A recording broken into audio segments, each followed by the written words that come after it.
ಎಲ್ರಿಗೂ ನಮಸ್ಕಾರ.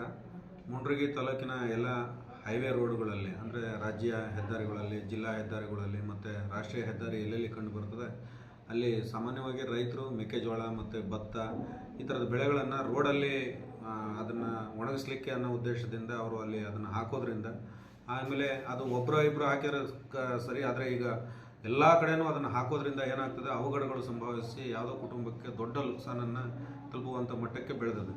ಸೊ ಇದರಿಂದ ಜೀವಹಾನಿ ಮತ್ತು ಎಷ್ಟೋ ಜನಕ್ಕೆ ದೇಹದ ಅಂಗಾಂಗಗಳನ್ನ ಕಳ್ಕೊಂಡಿರೋಂಥ ಇದನ್ನು ಉದಾಹರಣೆಗಳು ಸಹ ಆಗಿದ್ದಾವೆ.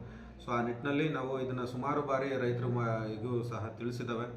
ಆದಾಗ್ಯೂ ಸಹ ರೈತರು ಹೈವೇನಲ್ಲಿ ಹೆಚ್ಚು ಜಾಗನ ಅದನ್ನೇ ಕವರ್ ಮಾಡೋದ್ರಿಂದ ಓಡಾಡಲಿಕ್ಕೆ ಎರಡು ವೆಹಿಕಲ್ಸ್ ಬಂದಂಥ ಸಂದರ್ಭದಲ್ಲಿ ಅಥವಾ ಬೈಕ್ ಸವಾರರು ಓಡಾಡುವಂಥ ಸಂದರ್ಭದಲ್ಲಿ ಅವರಿಗೆ ಜಾರಿ ಬಿದ್ದಿರೋವಂಥದ್ದು ದುರ್ಘಟನೆಗಳು ಸಾಕಷ್ಟು ಸಂಭವಿಸಿದೆ. ಸೊ ಈ ಹಿನ್ನೆಲೆಯಲ್ಲಿ ನಾವು ಎಲ್ಲ ರೈತರಿಗೂ ಸಹ ತಾಲೂಕು ಆಡಳಿತದಿಂದ ವಿನಂತಿಸೋದೇನಂತಂದರೆ, ಯಾವುದೇ ರೋಡುಗಳಲ್ಲಿ ಆ ಥರ ಹಾಕಬೇಡಿ, ದಯವಿಟ್ಟು ಹಾಕಬೇಡಿ. ಹಾಕೋದ್ರಿಂದ ಇನ್ನೊಂದು ಕುಟುಂಬಕ್ಕೆ ಆಗುವಂಥ ದೊಡ್ಡ ನುಕ್ಸಾನಿಗೆ ನಾವೇ ಕಾರಣೀಭೂತರಾಗ್ತದೆ. ಸೊ ಹಾಗಾಗಿ ತಿಳಿಸಿದ್ದಾವೆ. ಸಾರ್ವಜನಿಕರಿಗೆ ಎಲ್ರಿಗೂ ಸಹ ರೈತ ಬಾಂಧವರಲ್ಲಿ ವಿನಂತಿಸ್ತಾ ಇದ್ದಾವೆ, ಯಾರನ್ನೂ ಸಹ ಆ ಥರ ರೋಡ್ಗಳಲ್ಲಿ ಮೆಕ್ಕೆಜೋಳ ಆಗಲಿ ಇನ್ನೊಂದಾಗಲಿ ಮತ್ತೊಂದನ್ನಾಗಲಿ ಹಾಕೋದು ಬೇಡ. ಸೊ ಈವರೆಗೂ ಯಾರು ಹಾಕಿದ್ದಾರೆ ಅದನ್ನು ದಯವಿಟ್ಟು ಅದನ್ನು ತೆರವು ಮಾಡ್ಕೊಳ್ಳಿ. ಇಲ್ಲ ಅಂತಂದರೆ ಮುಂದಿನ ದಿನಮಾನದಲ್ಲಿ ಇದನ್ನು ಗಂಭೀರವಾಗಿ ಪರಿಗಣಿಸಿ ಸೊ ನಾವು ನಿಯಮಾನುಸಾರ ಅವ್ರ ಮೇಲೆ ಪ್ರಕರಣ ದಾಖಲಿಸುವಂಥ ಪ್ರಕರಣ ಸಹ ನಾವು ಕೈಗೊಳ್ತಿದ್ದಾವೆ. ಸೊ ಆ ನಿಟ್ಟಿನಲ್ಲಿ ತಾಲೂಕು ಆಡಳಿತದಿಂದ ಮತ್ತೊಮ್ಮೆ ಎಲ್ಲ ರೈತ ಬಾಂಧವರಲ್ಲಿ ವಿನಂತಿಸಿ ಈಗ ಹೇಳ್ತಾ ಇದ್ದಾವೆ, ದಯವಿಟ್ಟು ಎಲ್ಲೇ ರೋಡ್ಗಳಲ್ಲಿ ತಾವು ಹಾಕಿದಿರಿ ಅದನ್ನು ದಯವಿಟ್ಟು ತಗೊಳ್ಳಿ. ಸೊ ಈಗೆಲ್ಲ ತಾಡ್ಪಾಲ್ಸ್ ಬಂದಿದ್ದಾವೆ, ತಾಡ್ಪಾಲ್ಗಳಿದೆ, ಕೃಷಿ ಇಲಾಖೆಯಿಂದನೂ ಸಹ ಅದು ಕೊಡ್ತಾರೆ. ತಾವು ತಮ್ಮ ಕೃಷಿ ಜಮೀನುಗಳಲ್ಲಿ ಸಹ ಅದನ್ನು ಒಣಗಿಸ್ಲಿಕ್ಕೆ ಅವಕಾಶ ಇದೆ.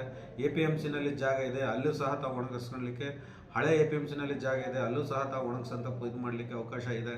ಸೊ ಅದನ್ನು ಬಳಕೆ ಮಾಡ್ಕೊಳ್ಳಿ. ಮೇನ್ ರೋಡ್ಗಳಲ್ಲಿ ದಯವಿಟ್ಟು ಅದನ್ನು ಹಾಕಬೇಡಿ. ಅದು ಹಾಕೋದ್ರಿಂದ ಸಾಕಷ್ಟು ನುಕ್ಸಾನ ಆಗ್ತದೆ, ಅದರಿಂದ ಸಾರ್ವಜನಿಕರಿಗೆ ತೊಂದರೆ ಆಗ್ತದೆ. ನಾವು ರೈತರಾಗಿ ಇನ್ನೊಬ್ಬರಿಗೆ ಸಾರ್ವಜನಿಕವಾಗಿ ತೊಂದರೆ ಕೊಡುವಂಥದ್ದು ನಮ್ಮ ವೃತ್ತಿ ಧರ್ಮ ಅಲ್ಲ. ಸೊ ಆ ನಿಟ್ಟಿನಲ್ಲಿ ತಮ್ಮೆಲ್ಲರನ್ನು ನಾನು ತಾಲೂಕು ಆಡಳಿತದಿಂದ ವಿನಂತಿಸ್ಕೊಳ್ತೇನೆ. ಮತ್ತೊಮ್ಮೆ ಈಗ ಹಾಕಿರೋದು ಯಾವುದಾದ್ರೂ ಇದ್ದರೆ ಅದನ್ನು ದಯವಿಟ್ಟು ತೆರವು ಮಾಡಿ. ಇಲ್ಲ ಅಂತಂತಂದರೆ ನಾವು ಕಾನೂನಾತ್ಮಕವಾಗಿ ಆ ಥರ ಹಾಕಿರುವಂಥವ್ರ ಮೇಲೆ ನಾವು ಕಾನೂನು ಪ್ರಕರಣಗಳನ್ನು ದಾಖಲು ಮಾಡ್ತೇವೆ. ಆ ನಂತರದಲ್ಲಿ ತಮಗೂ ಸಹ ಅದು ಡಿಸ್ಟರ್ಬೆನ್ಸ್ ಅನ್ನಿಸ್ತದೆ, ಆದರೆ ನಾವು ಅನಿವಾರ್ಯವಾಗಿ ಸಾರ್ವಜನಿಕ ಹಿತದೃಷ್ಟಿಯಿಂದ ಅದನ್ನು ಮಾಡಬೇಕಾದಂಥ ಅನಿವಾರ್ಯತೆ ಬರ್ತದೆ. ದಯವಿಟ್ಟು ಎಲ್ಲ ರೈತ ಬಾಂಧವರನ್ನು ಸಹ ಇನ್ನು ಮುಂದೆ ಅದರಲ್ಲಿ ಹಾಕಬೇಡಿ. ಹಾಕಿರೋರಿದ್ದರೆ ಈಗ ತಗೊಳ್ಳಿ, ಇಲ್ಲ ಅಂದರೆ ಪ್ರಕರಣ ದಾಖಲಾಗ್ತದೆ. ಧನ್ಯವಾದಗಳು.